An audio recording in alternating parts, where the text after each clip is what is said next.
बाई आणि बंड्या जोक्स विनोद. नक्की पहा.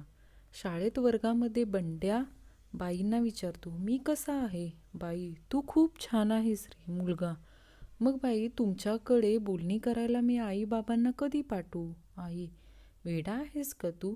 काय बोलतोयस मुलगा? हो बाई, ट्युशनसाठी.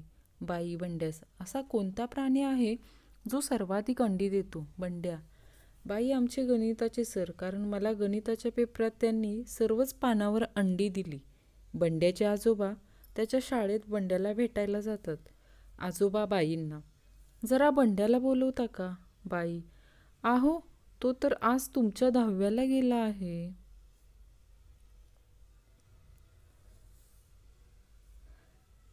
बाई, बंड्या, आज शाळेत यायला एवढा उशीर का? बंड्या, गाईला बैलाकडे घेऊन गेलो होतो. बाई, हे काम तुझे बाबा नाही करू शकत का? बंड्या, करू शकतात, पण बैल चांगला करतो. बाईंना चक्कर आली. बाई, काय रे एकटाच हसतोयस? सगळ्या वर्गाला सांग की काय विनोद झाला तो, म्हणजे आम्ही देखील त्याचा आस्वाद घेऊ. बंड्या, बाई, हा तुम्ही आल्यावर माझी आरची आली आली असा म्हटला. शाळेत मराठीचा क्लास चालू होता. बाई, हे बघा मुलांनो, मराठीमध्ये प्रत्येक वाक्याचे 2 अर्थ काढता येतात. बंड्या, बाई, काढून दाखवा ना. बाई लाजून, खाली बस बंड्या येड्या, तुझ्या या वाक्याचे देखील 2 अर्थ निघतात. बाई, सांगा बरं, भारतात इलेक्ट्रिक वायर एवढ्या उंचीवर का असतात? बंड्या, कारण भारतातील बायका त्यावर पण कपडे वाळत घालायला कमी करणार नाहीत. विज्ञानाचा तास सुरू असतो. बाई, सांग बरं बंड्या, साखर आपली सगळ्यात मोठी शत्रू का असते? बंड्या, कारण हिंदीत तिला चिनी म्हणतात आणि विरघळली की तिचा पाक होतो. बाई शाळा सोडून अफगाणिस्तानला गेल्या. बाई, काळ किती प्रकारचे असतात? बंड्या, 3 प्रकारचे, भूतकाळ, वर्तमानकाळ, भविष्यकाळ. बाई, अरे वा, एक उदाहरण दे पाहू. बंड्या, काल तुमचा मुलीला पाहिलं, आज प्रेम झालं, उद्या पळवून नेहीन. काय फरक आहे? बंड्याने हात वर केला. बाई, शब्बास बेटा, सांग बरं काय फरक आहे? बाई, जो समुद्राजवळ राहतो तो सिनियर आणि जो प्राणी संग्रहालयाच्या जवळ राहतो तो ज्युनियर असतो. बाई, सांगा खालील कडव्याचा अर्थ काय आहे? हवा की लहर बनकर तू मेरी खिडकी न खटखटा, मे बंद कमरे में तूफान समेटे बेटा हो. बंड्या भावार्थ, ते कवी मैत्रिणीला सांगतोय, तू मिस कॉल करू नकोस, बाजूला बायको बसली आहे. बाईंनी बंड्याला धावत्या आघाडीचे चित्र काढायला सांगितले. बंड्याने कागदावर एक डोंगर, अस्ताला जाणारा सूर्य, उडणारे पक्षी, रेल्वे रूळ आणि डोंगरात एक बोगदा असे चित्र काढले आणि खाली लिहिले, गाडी बोगद्यात गेली आहे. बाईंनी पेपर तपासताना बघितले आणि हसून चित्राखाली लिहिले, मार्क गाडी बाहेर आल्यावरच मिळतील. बाई, बंड्या, तू जगाचा नकाशा नाही घेतलास? बंड्या, बाई, माझे पप्पा सांगतात की जग झपाट्याने बदलतंय. मी म्हटले, जग स्थिर झाल्यावर घ्यायला काय हरकत आहे? तू काल शिकवणीला का आला नाहीस? विद्यार्थी, त्याचे काय झाले गुरुजी? माझ्याकडे एक कुर्ता पायजमा आहे, परवा तो धुयाला टाकला होता म्हणून आलो नाही. गुरुजी, मग काल का नाही आलास? विद्यार्थी, आलो होतो गुरुजी, पण अंगणात तुमचा कुर्ता पायजमा वाळताना दिसला म्हणून परत गेलो.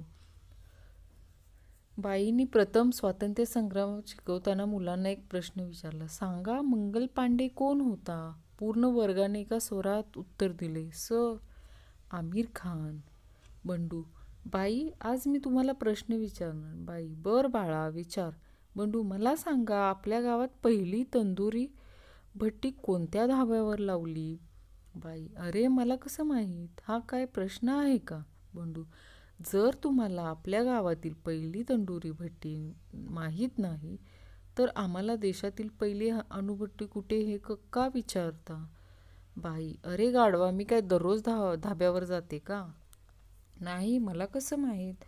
बंडू, मग आम्ही काय दररोज अणुभट्टीवर जातो का शेकोटी खेळायला? एकदा शाळेत बाई नवीन आलेली असते. ती मुलांना विचारते की तुमचं नाव आणि छंद सांगा. 1. मुलगा: माझं नाव बंड्या, मला चंद्राला पाहायला आवडते. 2.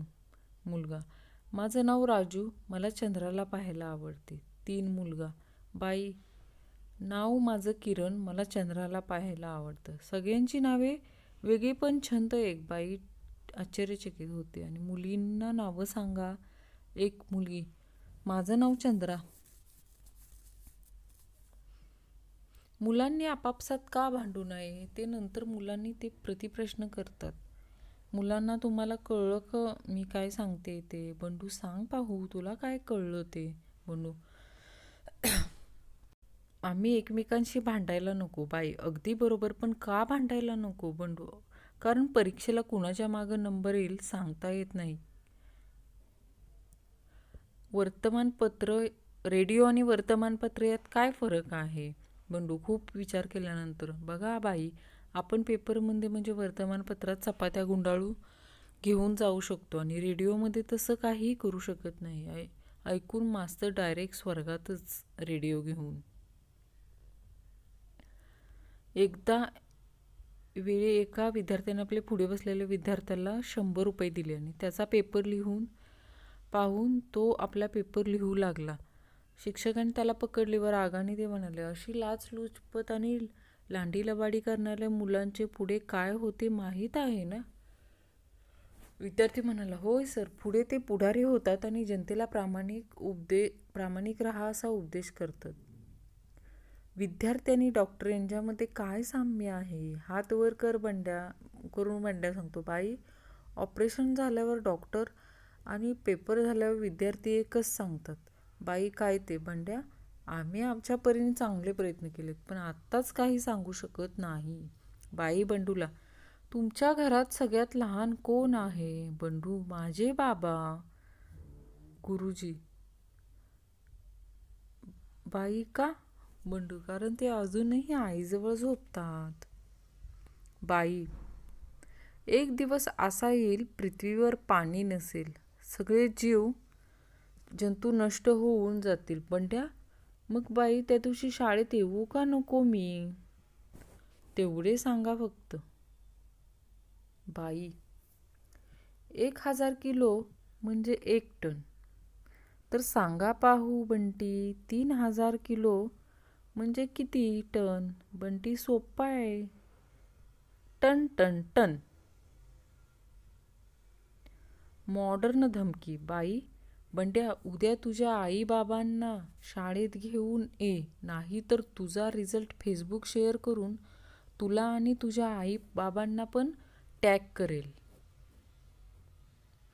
बंडू नापास होतो म्हणून बाई त्यांच्या पालकांना बोलवतात.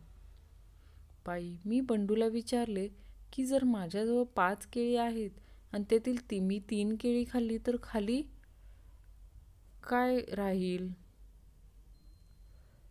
बंडू: 2 केळी राहिली. हे साधे त्याला सांगता आले नाही. बंडूची आई: काय मास्तर, 2 केळ्यांसाठी पोराला नापास केलं होय? उद्या 2 डझन केळी पाठवून देते, करून टाका पोराला पास.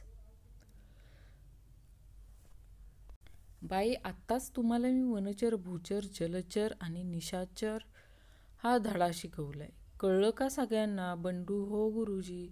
बाई: अरे वा बंड्या, बरं पाण्यात राहू शकतो, जमिनीही राहू शकतो, अशा एखाद्या प्राण्याचं नाव तूच सांग पाहू. बंडू: बेडूक. बाई: शब्बास, आता अजून अशा 4 प्राण्यांची उदाहरणं दे पाहू. बंडू: सोप्पा आहे, बेडकाची आई, बेडकाचं बाबा आणि बेडकाचा भाऊ आणि बेडकाची आजी. गण्याच्या वर्गात एकदा शाळा तपासणारे इन्स्पेक्टर येतात. सामान्य विज्ञानाच्या पुस्तकातला एका प्राण्याचे नुसतेच पाय दाखवून गण्याला प्राणी ओळखायला सांगतात. गण्या: काय ओळखू येते ना? इन्स्पेक्टर: मूर्खा, एवढं सोपं असूनही ओळखता येत नाही. नाव काय तुझं? गण्या: माझे पाय बघा आणि तुम्हीच सांगा. बाई: काय रे, एकटाच का हसतोय? सगळ्या वर्गाला सांग की विनोद झाला तो, म्हणजे आम्ही देखील त्याचा आस्वाद घेऊ. चंप्या: बाई, हा तुम्हाला शांताबाई म्हणाला. बाई: 10 आंब्यांपैकी 7 आंबे नासले तर किती आंबे शिल्लक राहतील? बंड्या: 10. बाई ते कसे? बंड्या: नासलेला आंबा सुद्धा आंबेच राहतील, त्याचं काही फणस होणार आहे का बाई?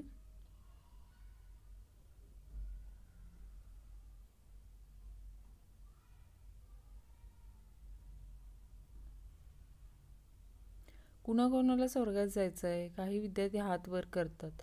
सर आता सांगा बरं, कुणाकुणाला नरकात जायचं आहे? मग बाकीचे काही जण हात वर करतात. पण आपला गण्या हात वर करतच नाही. सर त्याला विचारतो, तू दोन्ही वेळी एकदाही का हात वर नाही केलास? सर मला स्वर्गात नाही जायचं. ज्यांना स्वर्गात जायचं आहे त्यांना, ज्यांना नरकात जायचं आहे त्यांना जाऊ द्या. कारण माझ्या आईनं सांगितलंय, शाळा सुटली की सरळ घरी ये, नाही तर तंगड तोडीन.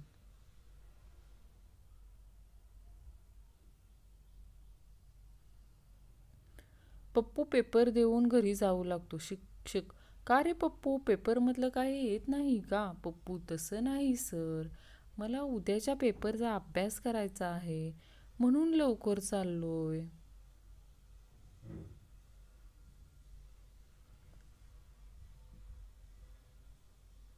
बाई वर्गात सांगतात, उद्या सर्वांनी 30पर्यंत पाढे पाठ करून यायचं. पुढच्या दिवशी बाई: उठ मक्या, सांग 27 नव्हे किती? मक्या जरा वेळ विचार करतो. मक्या: लय सोपा आहे, 270 वजा 27. बाई शॉक्स. मक्या रॉक्स. शिक्षक: बंड्या तू सांग, मी तुला 10 गोळ्या दिल्या, त्यातले तू 3 रोहिणीला दिल्यास, 3 विजयाला दिल्यास आणि 4 स्मिताला दिल्यास, तर तुला काय मिळेल? बंड्या: सर मला 3 मैत्रिणी मिळतील.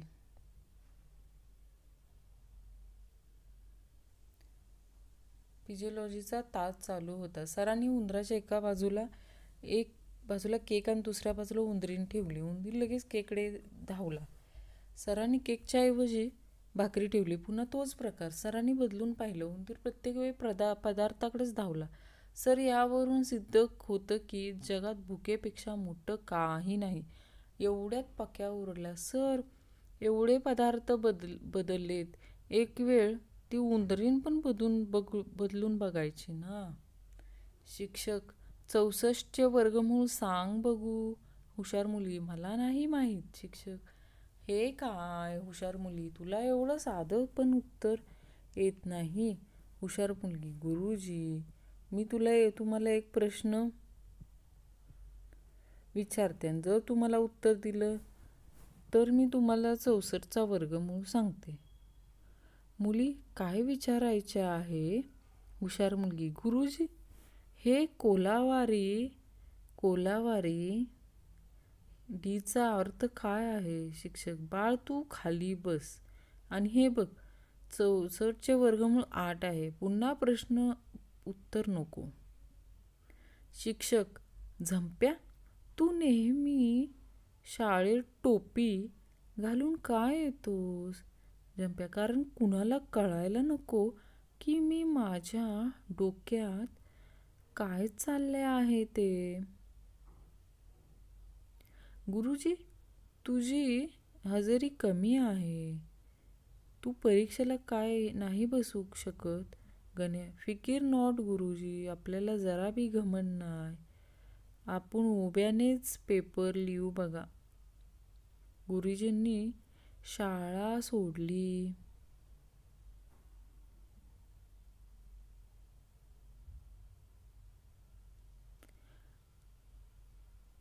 अनिल सर बुडत होते. परशाने बघितले. त्याच्या अंगात वीज संचारली. अंगात जोश आला. रक्त नसानसात जोराने वाहू लागलं. त्याने आपलं दप्तर खाली टाकलं, अंगात शर्ट काढला आणि शर्ट हवेत फिरवत ओरडत पळत सुटला. उद्या सुट्टी आहे.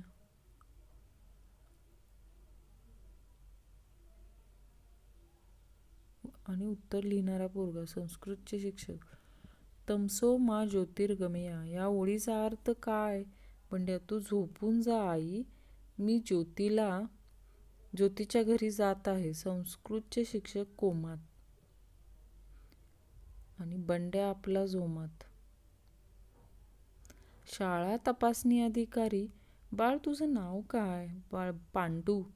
शाळा तपासणी अधिकारी. बाळा पांडू नाही, पांडुरंग बोलायचं. दुसऱ्या मुलाकडे बघून. हा बाळा तुझं नाव काय? बंडूरंग.